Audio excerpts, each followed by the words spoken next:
The birth of Jesus. Joseph found out Mary was pregnant soon after she got home from her visit with Elizabeth. He knew he wasn't the father. Still, since he was a righteous man, he didn't want to make a public example of her. No, he decided to simply break off the engagement and put her away quietly. He was in deep in thought about this when an angel appeared to him in a dream. "Joseph, don't be afraid to take Mary and make her your wife. The child she's carrying is from the Holy Spirit. When he's born, you're to name him Jesus. He is the Savior. He will save his people from their sins." Joseph didn't hesitate. He immediately made Mary his wife, but he wasn't intimate with her until after the child was born. They lived in Nazareth, which was in the northern part of Israel. Yet the scripture said that Messiah would be born in Bethlehem, which is near Jerusalem. At that time, the Empire of Rome sent out an order requiring everyone to register in the city of their ancestry. Therefore, Joseph and his wife had to go to Bethlehem. Soon after they got there, it came time for Mary to deliver her child.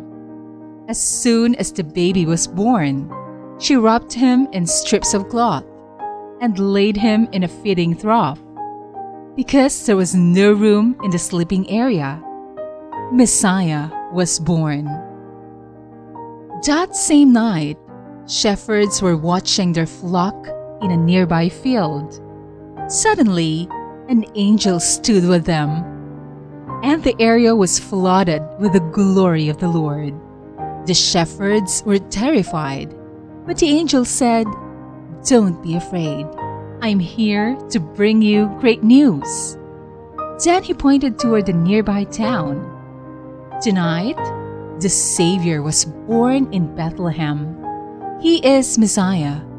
Go there and look for a baby wrapped in strips of cloth, lying in a manger."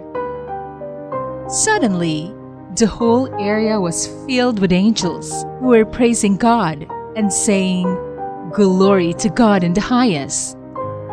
Peace and goodwill to the earth." Then they disappeared. The shepherds immediately did as they were told. They went to Bethlehem and found Mary, Joseph, and the baby, just as the angel had said. They told them what happened that night, and everyone was amazed. Afterwards, they went back to the field, praising God for what they had seen. 41 days later, it was time for Joseph and Mary to take Jesus to the temple and offer sacrifice to the Lord. So the three of them went to Jerusalem. There was a man at the temple named Simon. God told him that he wouldn't die until he had seen the promised one. The Spirit of God had prompted him to go to the temple that day. He saw Joseph and Mary and asked if he could hold the baby. Looking into the face of Jesus, he said, "Oh, praise be to God." Looking towards heaven, he said, "Lord, you can now let me die. My eyes have seen your salvation." An 84-year-old woman named Anna walked up to them.